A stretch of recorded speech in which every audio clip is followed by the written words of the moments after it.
ನಮಸ್ತೆ, ನಾವಿವತ್ತು Jayanagar royal Enfield company ಸ್ಟೋರಲ್ಲಿ ಇದ್ದೀವಿ. ಸೊ ಆಲ್ರೆಡಿ ನಿಮಗೆಲ್ಲ ಗೊತ್ತಾಗಿರುತ್ತೆ ತಮ್ಮನೇಲಿ ನೋಡಿ. We are taking the delivery of the new Himalayan 450 ಇವತ್ತು. First of all sorry for the disturbance, heavy traffic, heavy noise ಇದೆ.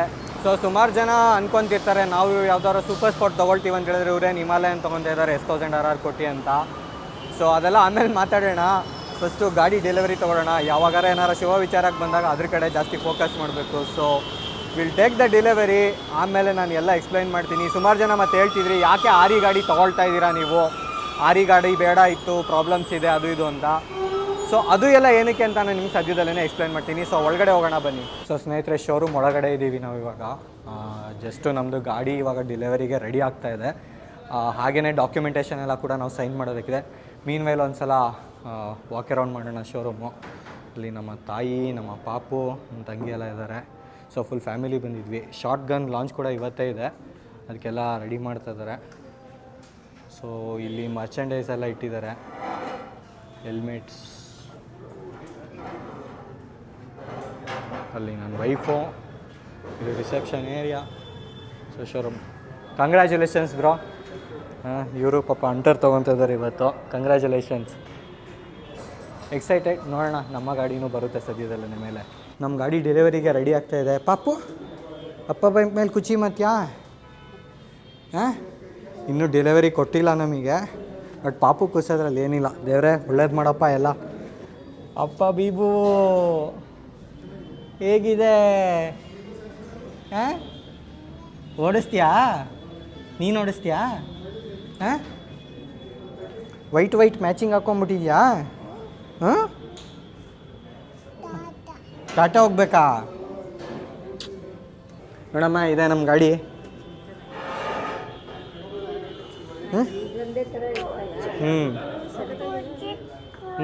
ಅದಾ. So ಇನ್ನೊಂದು ಕೋಇನ್ಸಿಡೆನ್ಸ್ ಏನಂದರೆ, ಅನೂಪ್ ಅವ್ರು ಸಿಕ್ಕಿದ್ದಾರೆ. ಅನೂಪ್ ಕೂಡ ಅಷ್ಟೇ ನಮ್ಮ ಮನೆ ಹತ್ರನೇ ಇರೋದು. ZX6R ಓಡಿಸ್ತಾರೆ. ಏನಂದ್ರೆ ಇಲ್ಲಿ ಶೋರೂಮ್ ಬಂದಮೇಲೆ ಅವರು ಕೂಡ ಡೆಲಿವರಿ ಸೇಮ್ ಗಾಡಿ ವೈಟ್ ಕಲರ್ ತೊಗೊತಾ ಇದ್ದಾರೆ. Surprise. Congratulations bro. Thank you. Congrats to you as well. So ಎರಡೂ ಗಾಡಿ ಇಲ್ಲಿ ನಿಂತಿದೆ, ಇವಾಗ ಅನ್ವಿಲ್ ಮಾಡ್ತೀವಿ. ಬನ್ನಿ ಬ್ರೋ, ಮಾಡೋಣ. ಸೊ ನಾವೇ ಡೆಲಿವರಿ ತೊಗೊಳೋದು, ನಾವೇ. 1 2 3 S.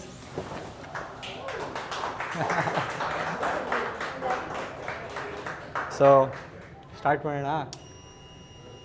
Fuel injection ಆಗೇನೆ.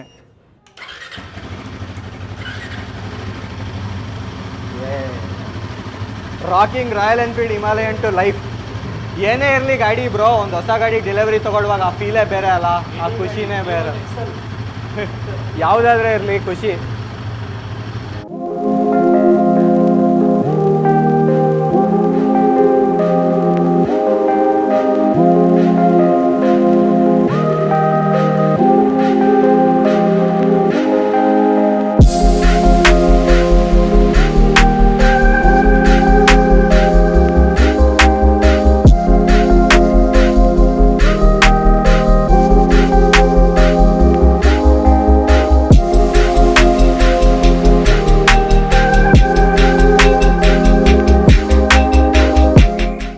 First time ಗಾಡಿ ಹತ್ತಿ ಕೂರ್ತಾ ಇದ್ದೀನಿ. ಬೇರೆ ಎಲ್ಲ ಒಳ್ಳೇದು ಮಾಡಪ್ಪ. ಹತ್ತಿದ್ದಂಗೆ ಫಸ್ಟ್ ನೋಟಿಸ್ ಮಾಡಿದ್ದೇನು ಗೊತ್ತಾ, ಇವ್ರು ಟೈಮ್ ಎಲ್ಲ ಕರೆಕ್ಟಾಗಿ ಸೆಟ್ ಮಾಡಿಲ್ಲ. ಅವೆಲ್ಲ ಮಾಡಿಕೊಡ್ಬೇಕು ಆ್ಯಕ್ಚುಲಿ. ಸೊ ಈ ಗಾಡಿ ಓಡಿಸೋಷ್ಟು ದಿನ ಎಲ್ಲ ಸೇಫಾಗಿರಲಿ, ದೇವರಿಗೆ ಕೈ ಮುಗಿದು ಎಲ್ಲ ಒಳ್ಳೇದಾಗಲಿ ಅಂತ ಅಂದ್ಕೊಂಡು ಶುರು ಮಾಡ್ತೀವಿ ನಮ್ಮ ರೈಡ್ನ. ಹಾಗೇನೆ ಇದು ಸ್ಲಾಪಿ ರೆಡ್ ಅಂತ ಇದು ಕಲರು. ಇದು ಆ್ಯಕ್ಚುಲಿ ಇನ್ ಪರ್ಸನ್ ನೋಡೋದಕ್ಕೆ ಚೆನ್ನಾಗಿದೆ. ಇದು ಲೈಟ್ ಇರೋದ್ರಿ ನಿಮಗೆ ಬೇರೆ ಥರ ಕಾಣಿಸ್ತಿರ್ಬೋದು ಕಲರು, ಬಟ್ ಆ್ಯಕ್ಚುಲಿ ಈ ಕಲರ್ ಕೂಡ ನೀವು ಕನ್ಸಿಡರ್ ಮಾಡ್ಬೋದು. ಒಂಥರ ಸಖತ್ತಾಗಿದೆ. ಇದರಲ್ಲಿ ರೆಡ್ಡು ಮತ್ತು ಬ್ಲೂ ಅಂತ ಹೇಳಿ ಬರುತ್ತೆ. ಕಾಜಾ ಬ್ರೌನ್ಗಿಂತ ಇದು ಇನ್ನೂ ಚೆನ್ನಾಗಿದೆ. ಇವಾಗ finally first ride on the Himalayan. Anoop ಕೂಡ ರೆಡಿ ಇದ್ದಾರೆ. ಸೊ ಒಟ್ಟಿಗೆ ಹೊರಡ್ತಾ ಇದ್ದೀವಿ. ಏನೇ ಹೇಳೋಗರು, ಗಾಡಿ ತಗೊಳ್ಳೋ ಖುಷಿನೇ ಬೇರೆ. ಫೈನಲಿ ವಿ ಹ್ಯಾವ್ ಗಾಟ್ ಒಂದು ADV ಎತ್ಕೊಂಡಿದ್ದೀವಿ. ಹೋಗಿ ಪೂಜೆ ಮಾಡಿಸ್ಬೇಕು ಟೈಮ್ ನೋಡಿಕೊಂಡು. ಯಸ್, ಜೈ ಬಜರಂಗ್ ಬಲಿ. ಏನೇ ಹೇಳಿ, ನೀವು ಲೈಫಲ್ಲಿ ಯಾವುದೇ ಗಾಡಿ ತೊಗೊಳ್ಳಿ, ನಿಮ್ಮ ಹತ್ರ ಎಂಥ ದೊಡ್ಡ ಗಾಡಿ ಇರಲಿ, 30 ಲಕ್ಷದ ಗಾಡಿ ಇರಲಿ, 3 ಲಕ್ಷದ ಗಾಡಿ ಇರಲಿ, 30,000 ಇರಲಿ, ಆ ಹೊಸ ಗಾಡಿ ತೊಗೊಳ್ಳೋ ಆ ಫೀಲಿಂಗು ಬೇರೆಯೇ. Nothing can replace that happiness ಆ ಫೀಲಿಂಗು. ಏನೋ ಒಂದು ಖುಷಿ ಮನಸ್ಸಿಗೆ. ಮಿಸ್ ಆಗಿ ಹಳ್ಳ ಹಂಸು ಬಿಟ್ಟರೆ ಈಗ ಇದರಲ್ಲಿ ತೊಂದರೆ ಇಲ್ಲ. ಸೊ ಫಸ್ಟು ಏನಿಲ್ಲ, ರನ್ನಿಂಗ್ ಮಾಡಬೇಕು 500 ಕಿಲೋಮೀಟ್ರು. ಇವರು ಕೂಪನ್ ಕೊಟ್ಟಿದ್ದಾರೆ ಒಂದು 3 ಲೀಟ್ರ್ ಪೆಟ್ರೋಲ್ ಹಾಕ್ಸ್ಕೊಳಕ್ಕೆ ಇಲ್ಲಿ.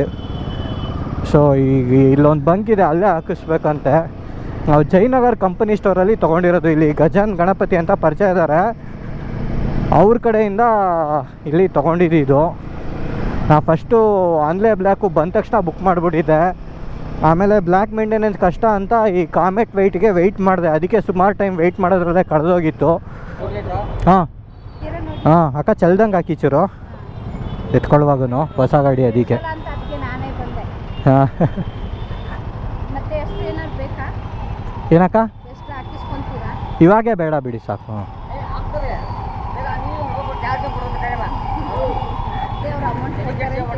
ಅರ್ಥ ಆಯಿತು.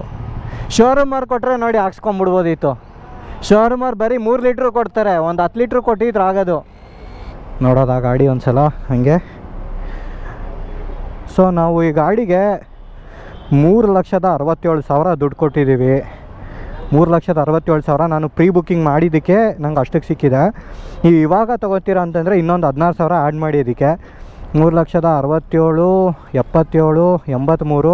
ನೀವು ಆನ್ಲೈನ್ ಬ್ಲ್ಯಾಕ್ ಹೋಗ್ತೀರಾ ಅಂದರೆ 3,88,000 ಏನೋ ಆಗುತ್ತೆ ಟಾಪ್ ಎಂಡು. ಅದು ನಾನು ಫುಲ್ 5 ಇಯರ್ಸು ವಾರಂಟಿ, RSA ಎಲ್ಲ ತೊಗೊಂಡ್ಬಿಟ್ಟಿದ್ದೀನಿ. ಅದಕ್ಕೆ ಅಷ್ಟು. ಇಲ್ಲ ಅಂದರೆ ನಿಮ್ಗೆ ಇನ್ನೊಂದು 4,500 ಕಡಿಮೆ ಆಗುತ್ತೆ. 362 ಇದು ಸಿಗುತ್ತೆ ಹಳೆ ಪ್ರೈಸ್ಗೆ.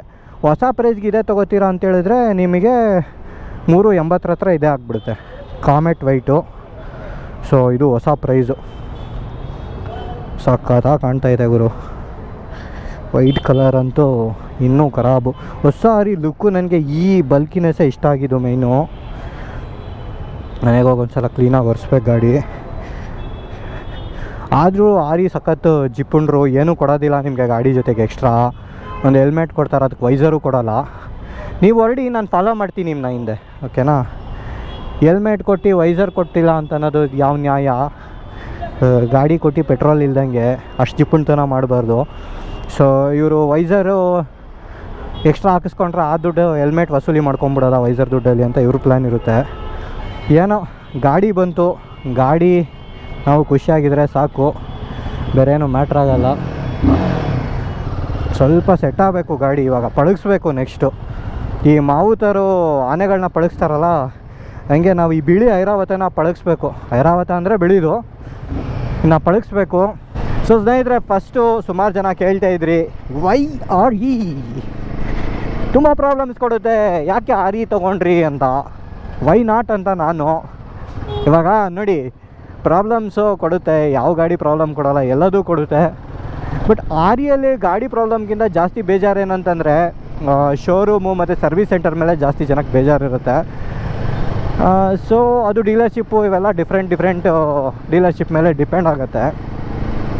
ಸೊ ಈ ಗಾಡಿ ಪ್ರಾಬ್ಲಮ್ ಕೊಡುತ್ತೆ ಅಂತ ನಾನು ಇದ್ದರೆ ನನ್ನ ಹತ್ರನೇ ಗಾಡಿ ಇದ್ದು ನಾನೇ ನಿಮಗೆ ಓಡಿಸ್ಬಿಟ್ಟು ತೋರಿಸ್ತೀನಿ ನಿಜವಾಗ್ಲೂ. ಆವಾಗ ನಾವು ರಿವ್ಯೂ ಮಾಡ್ತೀವಿ ಅಲ್ಲ, ನಾವು ರಿವ್ಯೂ ಮಾಡ್ತೀವಿ, ನೀವು ನೋಡ್ತೀರಾ. ಸೊ ನಾವು ಎಷ್ಟೊಂದು ಸರಿ ಹೇಳಿರ್ತೀವಿ ಈ ಗಾಡಿ ಚೆನ್ನಾಗಿದೆ, ಆ ಗಾಡಿ ಚೆನ್ನಾಗಿದೆ ಅಂತ ಅಲ್ವಾ? ಯಾಕಂದರೆ ನಾವು ಓಡಿಸೋದು ಒನ್ ಟೈಮು. ಆವಾಗ ನಮಗೇನು ಇಶ್ಯೂಸ್ ಬರುತ್ತೆ ಅಷ್ಟೇ ಹೇಳ್ತೀವಿ, ಇಶ್ಯೂಸ್ ಬಂದಿಲ್ಲ ಅಂದರೆ ಬಂದಿರೋದಿಲ್ಲ. ಸೊ ನಾವು ಇವಾಗ ನಾವೇ ತೊಗೊಂಡಾಗ ಗಾಡಿಯಲ್ಲಿ ಆ್ಯಕ್ಚುಲಿ ಏನಾದ್ರು ಇಶ್ಯೂಸ್ ಇದ್ದರೆ ನಾನು ನಿಮ್ಮ ಜೊತೆಗೆ ಶೇರ್ ಮಾಡ್ಕೊಬೋದು. ಸೊ ನೀವು ಯಾರು ಇದೇ ಒಂದು 5-6 ತಿಂಗಳು ಬಿಟ್ಟು ಯಾರು ಗಾಡಿ ತೊಗೊಳೋರಿದ್ರು ನಮ್ಮ ಸ್ಟೋರೀಸು ನೋಡ್ತಿದ್ರೆ ನಿಮಗೆ ಗೊತ್ತಾಗುತ್ತೆ ನಾವು ಎಷ್ಟು ಓಡಾಡ್ತೀವಿ, ಬಡ್ದಾಡ್ತೀವಿ, ಗಾಡಿ ಎಷ್ಟು ತಡ್ಕೊಳುತ್ತೆ. ಏನಾದ್ರು ಇಶ್ಯೂಸ್ ಬಂದರೆ ಸರ್ವಿಸ್ ಸೆಂಟರ್ ಅವ್ರು ಹೆಂಗೆ ಹ್ಯಾಂಡಲ್ ಮಾಡ್ತಾರೆ, ಇಲ್ಲ ವಾರಂಟಿ ಇದ್ದು ಇವ್ರು ಏನಾರು ಆ್ಯಕ್ಚುಲಿ ವಾರಂಟಿಗಳು ಕೊಡ್ತಾರೋ ಇಲ್ವೋ, ಯಾವ್ಯಾವ ಥರ ಇಶ್ಯೂಸ್ ಬರುತ್ತೆ. ಇಶ್ಯೂಸ್ ಬಂದರೆ ಎಲ್ಲ ನಿಮಗೆ ಫಸ್ಟ್ ಹ್ಯಾಂಡ್ ಎಕ್ಸ್ಪೀರಿಯನ್ಸ್ ನಾನೇ ತೋರಿಸ್ಬೋದಲ್ವಾ? ಸೊ ಅದಕ್ಕಿಂತ ಇನ್ನೇನು ಬೇಕು? ಹಾಗಾಗಿ ನಾನೇನು ಅಂದ್ಕೊಂಡೆ, ನಾವೇ ತೊಗೊಳೋದ, ನಾವೇ ಎಕ್ಸ್ಪೀರಿಯನ್ಸ್ ಮಾಡೋದ ಗಾಡಿನ. ಹೇಗಿದ್ರು ನಮ್ಮ ಹತ್ರ ಆಫ್ ರೋಡರ್ ಗಾಡಿನೇ ಇಲ್ಲ. ಇದು ಒಂದು ಗಾಡಿ ಇದೆ ಅಂತೇಳಿದ್ರೆ, ಒಂದು ಆಫ್ ರೋಡು ಬೇರೆ ಏನಾದರೂ ಲಾಂಗ್ ಟ್ರಿಪ್ ಹೊಡಿಬೇಕಂತೇಳಿದ್ರೆ ಈ ಥರ ಗಾಡಿ ಇದ್ದರೆ ಚೆನ್ನಾಗಿರುತ್ತೆ. ಸ್ಪೆಷಲಿ ಈ ಮಿಡಲ್ ಸೆಗ್ಮೆಂಟು ಅಡ್ವೆಂಚರ್ ಅಂತಲೇ ಅನ್ಬೋದು. ಇದು ಮಿಡ್ ಸೆಗ್ಮೆಂಟು. ಸ್ಟಾರ್ಟಿಂಗ್ ಓಡಿಸುವಾಗ ಸ್ವಲ್ಪ ನಮಗೂ ಯೋಚನೆ ಇರುತ್ತೆ, ಹೊಸ ಗಾಡಿ ಸೇಫಾಗಿ ಮನೆಗೆ ಎತ್ಕೊಂಡು ಹೋಗ್ಬೇಕಲ್ವಾ? ಅದಕ್ಕೆ ಎಲ್ಲ ಬಿಟ್ಟು ನಾವೇ ತೆಗ್ದಾಕೊಂಬಿಟ್ಟಲ್ಲ ಗುರು. ಇಲ್ಲೆಲ್ಲ ಪಂಟ್ರುಗಳೇ ನುಗ್ಸೋದ್ರಲ್ಲಿ. ಬಾಗುರು ಇನ್ನೊಂದು ಏನಕ್ಕೆ ನಾನು ಇದನ್ನ ತೊಗೊಂಡೆ ಅಂದರೆ ಸುಮಾರು ಜನಕ್ಕೆ ತೊಗೊಂಡ್ರು KTM ADV 390 ತೊಗೊಬೋದಿತ್ತು ಅಂತ ಅನ್ನೋದು ಇತ್ತು ಕ್ವಶನ್ನು. ಅದನ್ನು ತೊಗೊಳೋದು ಬಿಟ್ಕಾಸ್ ನಮ್ಮ ಟೈಪ್ ಆಫ್ ರೈಡಿಂಗಿಗೆ ಸ್ವಲ್ಪ ಅಡ್ರನಲ್ಲಿನೋ ಜೋಶ್ ಯಾರು ಎಕ್ಸ್ಪೆಕ್ಟ್ ಮಾಡ್ತೀವಿ ಅವ್ರಿಗೆ KTM ಸೆಟ್ ಆಗುತ್ತೆ. ಅದು ತೊಗೋಬೋದಿತ್ತಲ್ಲ ಇದನ್ನ ಏನಕ್ಕೆ ತೊಗೊಂಡ್ರಿ ಅಂತ ಅಂದ್ಕೊಂಡು ಸುಮಾರು ಜನ ಕ್ವಶನ್ ಇತ್ತು. So one of the reason ನಾನು ಏನಕ್ಕೆ ಅದನ್ನ ತೊಗೊಳ್ಳಿಲ್ಲ ಅಂದರೆ ಹೊಸ KTM 390 ಬರ್ತಾ ಇದೆ, ಅಂದರೆ ಹೊಸ 399 ಅಪ್ಡೇಟೆಡ್ ಇಂಜಿನ್ನು. ಅದು ಆ್ಯಕ್ಚುಲಿ ಇದೇ ವರ್ಷ ನವಂಬರ್ ಟೈಮ್ಗೆ ರಿಲೀಸ್ ಆಗ್ಬೋದೇನೋ ಅಂತ ಒಂದು ಪ್ರಿಡಿಕ್ಷನ್ ಇದೆ. ಸೊ ನನಗೇನು ಅನ್ನಿಸ್ತು, ಇನ್ ಕೇಸ್ ಏನಾದರೂ ಆ ಗಾಡಿ ಬಂತು ಅಂತಂದರೆ ನಾವು ಆಮೇಲೆ ಇದನ್ನು ತೊಗೊಂಡ್ರೆ ಡಸಂಟ್ ಮೇಕ್ ಸೆನ್ಸ್. ಇದನ್ನು ಅಂತಂದರೆ ಓಲ್ಡ್ 390 ಇದೆ ಅಲ್ಲ, ಅದನ್ನು ತೊಗೊಂಡ್ರೆ ಡಸಂಟ್ ಮೇಕ್ ಸೆನ್ಸ್. ಹೊಸದು ಬರ್ತಿರುತ್ತೆ ಅಂತ ಗೊತ್ತಿರು ತೊಗೊಂಡ್ರೆ ಔಟ್ಡೇಟ್ ಆಗ್ಬಿಡ್ತೀವಿ. ಅದಕ್ಕೆ ಥಾಟ್ ಇದನ್ನು ತೊಗೊಳ್ಳೋದ ಒಂದು ಸಲ ರಾಯಲ್ ಎನ್ಫೀಲ್ಡ್ ಎಕ್ಸ್ಪೀರಿಯನ್ಸ್ ಮಾಡೋಣ. ನಿಜವಾಗ್ಲೂ ಎಷ್ಟೊಂದು ಜನಕ್ಕೆ ಎಷ್ಟು ಪ್ರಾಬ್ಲಮ್ ಕೊಟ್ಟಿದೆ ಅಂತ ಹೇಳ್ತಾರೆ, ನಮಗೂ ಹಂಗೆ ಆಗುತ್ತಾ ಇಲ್ಲ, ನಮ್ಮದು ಗೆರೆ ಚೆನ್ನಾಗಿದೆಯಾ ನೋಡೋಣ. ಏನಿರುತ್ತೆ ನಿಮಗೆ ಡೈರೆಕ್ಟ್ ಸ್ಟ್ರೈಟ್ ಫಾರ್ವರ್ಡ್ ಶೇರ್ ಮಾಡ್ತೀನಿ. No hide and seek nothing. ಚೆನ್ನಾಗಿದೆಯಾ ಚೆನ್ನಾಗಿದೆ, ಇಲ್ವಾ ಇಲ್ಲ ಅಷ್ಟೇ. ಅಷ್ಟೊತ್ತಿಗೆ ನಮ್ಗೆ ಈ ಗಾಡಿ ಬೋರ್ ಅನಿಸಿದ್ರು ಅಕಸ್ಮಾತ್ ಹೊಸ ADV ಬಂದು ನಂಗೆ ಆ್ಯಕ್ಚುಲಿ ಅದು ಚೆನ್ನಾಗಿ ಅನಿಸಿದ್ರೆ we can sell this and buy that. ಅದರಲ್ಲೇನೂ ತೊಂದರೆ ಇರೋದಿಲ್ಲ. ಫಸ್ಟು ಒಂದು ಪಾಯಿಂಟ್ಗೆ ಹೋಗಬೇಕು. ಅಡ್ವೆಂಚರ್ ಬೈಕೇ ಇಲ್ಲ ನನ್ನ ಹತ್ರ, ಸೊ ಅಡ್ವೆಂಚರ್ ಬೈಕ್ ಎತ್ಕೊಬೇಕು. ಅದಾದಮೇಲೆ ಮಿಕ್ಕಿದೆಲ್ಲ ನೋಡ್ಕೊಬೋದು ಯಾವುದು ಏನು ಎತ್ತ ಅಂತ. ಸೊ ಅದಕ್ಕೆ ನಾನು RE ತೊಗೊಂಡೆ. ಇನ್ನೇನು HL ಅಷ್ಟೇ, ಬೇರೆ ಏನು ರೀಸನ್ ಇಲ್ಲ. ಸೊ ಈ ಗಾಡಿ ಹೇಗಿರುತ್ತೆ ಏನು ನೋಡೋಣ. ಸೊ ನೆಕ್ಸ್ಟ್ ಕ್ವಶನ್ ಏನಿರುತ್ತೆ ಸುಮಾರು ಜನಕ್ಕೆ ಅಂತ ಹೇಳಿದ್ರೆ, ಸೊ ಬ್ರೋ ನೀವು ADVಗೆ ಹೋಗ್ಬಿಟ್ರಾ, ನೆಕ್ಸ್ಟು ಸ್ಪೋರ್ಟ್ಸ್ ಬೈಕು ರೈಡ್ ಮಾಡೋದಿಲ್ವಾ ಅಂತ, ಡಿವೋರ್ಸ್ ಕೊಟ್ಬಿಟ್ರಾ ಅಂತ ಇರುತ್ತೆ ಸ್ಪೋರ್ಟ್ಸ್ ಬೈಕಿಗೆ. ಎಲ್ಲಾದರೂ ಉಂಟೆ ಹಂಗೆಲ್ಲ ಆಗ್ಬಿಟ್ರೆ ಏನಿಲ್ಲ. ಸೂರ್ಯ ಚಂದ್ರ ಹುಟ್ಟೋ ದಿಕ್ಕು ಚೇಂಜ್ ಆಗ್ಬೋದು, ನಾವಂತೂ ಹಂಗೆ ಮಾಡೋದಿಲ್ಲ. ಬರುತ್ತೆ ಸ್ಪೋರ್ಟ್ಸ್ ಬೈಕು. ಸೊ ಸ್ವಲ್ಪ ವೆಯ್ಟ್ ಮಾಡಿ ಅಣ್ಣ, ಸ್ವಲ್ಪ ಜಾಗ. ಯಾವಾಗೂ ಯಾವುದಾದ್ರೂ ಕಾಯ್ದು ತೊಗೊಂಡ್ರೇ ಅದು ಒಂಥರ ಖುಷಿ. ಅರ್ಜೆಂಟ್ ಮಾಡ್ಕೊಬಾರ್ದು. $10,000 ಕೊಟ್ಟಿದ್ದೀನಿ, ಬಟ್ ನಾನು ಅವತ್ತೇ ಹೇಳಿದ್ದೆ ಗಾಡಿ ಕೊಟ್ಟಿದ್ದ ವೀಡಿಯೋಲಿ I want disappoint you guys ಅಂತ. ಸೊ ಡಿಸಪಾಯಿಂಟ್ ಮಾಡಲ್ಲ. ಸೊ ಇದರಲ್ಲಿ ABS ಕಿಕ್ಕಿನ್ ಆಯ್ತು ಅಂತ ಹೇಳಿದ್ರೆ ಗಾಡಿ ನಿಲ್ಲೋದೇ ಇಲ್ಲ ಗುರು, ಅದಂತೂ ಹೆವಿ ಫೀಲ್ ಆಯಿತು. ಸುಮ್ಮನೆ ತಲೆನೋವು ABS. ಈ ಮೋಡಲ್ ಹೋದರೆ ಪರ್ಫಾರ್ಮೆನ್ಸು ಓಕೆ. ಇವಾಗ ABS ಆಫ್ ಮಾಡೋದಕ್ಕಾಗಲ್ಲ, ಮೂವಲ್ಲಿರುವಾಗ ನಿಲ್ಲಿಸ್ದಾಗಷ್ಟೇ ಮಾಡೋಕ್ಕಾಗೋದು. Got it. ಸೊ ಅಷ್ಟೇ, ಸೂಪರ್ ಸ್ಪೋರ್ಟ್ಸ್ ಬಗ್ಗೆ ನಾನು ಅಷ್ಟೇ ಹೇಳೋದು. ವೆಯ್ಟ್ ನಾನು ನಿಮ್ಗೆ ಯಾರಿಗೂ ಬೇಜಾರು ಮಾಡಲ್ಲ, ಬಟ್ ಟೈಮ್ ಕೊಡಿ. ಸೊ ಫಸ್ಟು ನಿಮಗೆ ಡೆಲಿವರಿ ಎಕ್ಸ್ಪೀರಿಯೆನ್ಸ್ ಹೇಳ್ತೀನಿ, ಬೈಕ್ದು ಡೆಲಿವರಿ ಎಕ್ಸ್ಪೀರಿಯೆನ್ಸ್ ಹೇಗಿತ್ತು ಅಂತ. So first of all RE ಅಂದರೆ ಜಾಸ್ತಿ ಎಕ್ಸ್ಪೆಕ್ಟ್ ಮಾಡೋಕ್ಕೆ ಹೋಗ್ಬಿಡಿ. ಏಕೆಂದರೆ ಇದು ಕಂಪನಿ ಸ್ಟೋರ್ ಬೇರೆ. ನನಗೇನು ಡೆಲಿವರಿ ಅಷ್ಟೊಂದು ಏನೂ ಖುಷಿ ಆಗಲಿಲ್ಲ. ಫಸ್ಟ್ ಆಫ್ ಆಲು ಡಿಪೆಂಡ್ಸ್, ಕೆಲವು ಡೀಲರ್ಶಿಪ್ಪಲ್ಲಿ ಚೆನ್ನಾಗಿ ಮಾತಾಡಿಸ್ಬೋದು ನಿಮಗೆ, ಬಟ್ ನನಗೆ ಇದೇನು ತುಂಬ ಏನು ಖುಷಿ ಆಗೋ ಥರ ಅನ್ನಿಸ್ಲಿಲ್ಲ. ಇವರೇನು ನಿಮ್ಮನ್ನ ಮಾತಾಡ್ಸಿ ಸ್ಪೆಷಲ್ ಥರ ಫೀಲ್ ಮಾಡೋದಿಲ್ಲ. ಈವನ್ ನೀವು ಸಣ್ಣ ಶೋರೂಮ್ಗೆ ಹೋಗಲಿ ದೊಡ್ಡ ಶೋರೂಮ್ಗೆ ಹೋಗಲಿ, ನೀವು ಒಂದು ಗಾಡಿ ತೊಗೊತಿರ್ತೀರ ಅಂದರೆ ಅಷ್ಟೊಂದು ದುಡ್ಡು ಕೊಟ್ಟು it is something big, doesn't matter ಎಷ್ಟು ದುಡ್ಡು ಅಂತ. ಅಂಥದ್ರಲ್ಲಿ ಈ ಗಾಡಿಯೆಲ್ಲ ಆ್ಯಕ್ಚುಲಿ ಫ್ಲ್ಯಾಗ್ಶಿಪ್ ಗಾಡಿಗಳು, ಅಂದರೆ ದೊಡ್ಡ ದೊಡ್ಡ ಗಾಡಿಗಳು. ಅಷ್ಟು ದೊಡ್ಡ ಗಾಡಿ ತೊಗೊಂಡು ನಿಮಗೆ ಏನು ಒಳ್ಳೆ ಎಕ್ಸ್ಪೀರಿಯೆನ್ಸ್ ಸಿಗ್ತಿಲ್ಲ ಅಂತಂದಾಗ ಒಂದೊಂದು ಸ್ವಲ್ಪ ಬೇಜಾರಾಗುತ್ತೆ. But end of the day ನಾವೇನು ಅಲ್ಲಿ ಮನೆ ಮಾಡ್ಕೊಂಡಿರೋದಿಲ್ಲ, ನಮಗೆ ಗಾಡಿ ಬೇಕು, ಓಡಾಡಿಸ್ಬೇಕು ಅಷ್ಟೇ. So that's okay, some we can manageable. ಸಿಂಪಲಾಗಿ ಹೇಳ್ಬೇಕಂದ್ರೆ ಡೆಲಿವರಿ ನಾನು ಅಂದ್ಕೊಂಡಷ್ಟೇನು ಚೆನ್ನಾಗೇನೂ ಆಗಲಿಲ್ಲ ಅಂತ ನನಗನ್ನಿಸ್ತು, ಅಷ್ಟೇ ಸಿಂಪಲ್ಲು. ನೀವು RE ತೊಗೊಂಡ್ಬಿಟ್ರು ಟ್ರಿಪಲ್ ರಶ್ ಅಂತ ವ್ಲಾಗ್ಸ್ ಎಲ್ಲ ನೋಡೋದನ್ನ ನಿಲ್ಲಿಸ್ಬಿಡಿ. ನಾನು ಏನು ನಿಮಗೆ ಬೋರಿಂಗ್ ಆಗೋ ಥರ ಕಂಟೆಂಟ್ ಹಾಕೋದಿಲ್ಲ, ಆದಷ್ಟು ಇಂಟ್ರೆಸ್ಟಿಂಗ್ ಕಂಟೆಂಟ್ ಕ್ರಿಯೇಟ್ ಮಾಡೋದಕ್ಕೆ ಟ್ರೈ ಮಾಡ್ತೀನಿ. ಸೊ ವ್ಲಾಗ್ಸ್ ಎಲ್ಲ ನೋಡೋದು ನಿಲ್ಲಿಸ್ಬಿಡ್ಬೇಡ್ರಪ್ಪ, ADVಗೆ ಹೊಟ್ಟೋದ್ರು ಟ್ರಿಪಲ್ ರಶ್ ಅಂತ.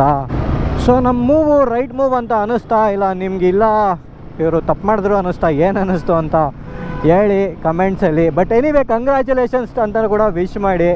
ಹೊಸ ಗಾಡಿ ಬಂದಿದೆ ಮನೆಗೆ, ಲೈಫಿಗೆ ಎಲ್ಲ ಒಳ್ಳೆಯದಾಗಲಿ ಅಂತ ನನಗೊಂದು ಆಸೆ ಅಷ್ಟೇ. ಸೊ ಸ್ನೇಹಿತರೆ, stay tune for further updates. ಸಿಗೋಣ ಮುಂದಿನ ವಿಡಿಯೋದಲ್ಲಿ.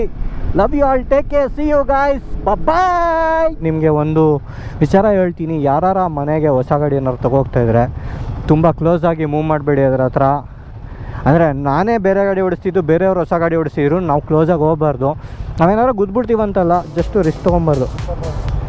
ಆಯ್ ಬ್ರೋ, ಹೊಸ ಬೈಕ್ ಹೆಂಗಿದೆ? ಈಗ ಡೆಲಿವರಿ ಹೋಗ್ತಾಯಿದ್ದೀವಿ. Thank you.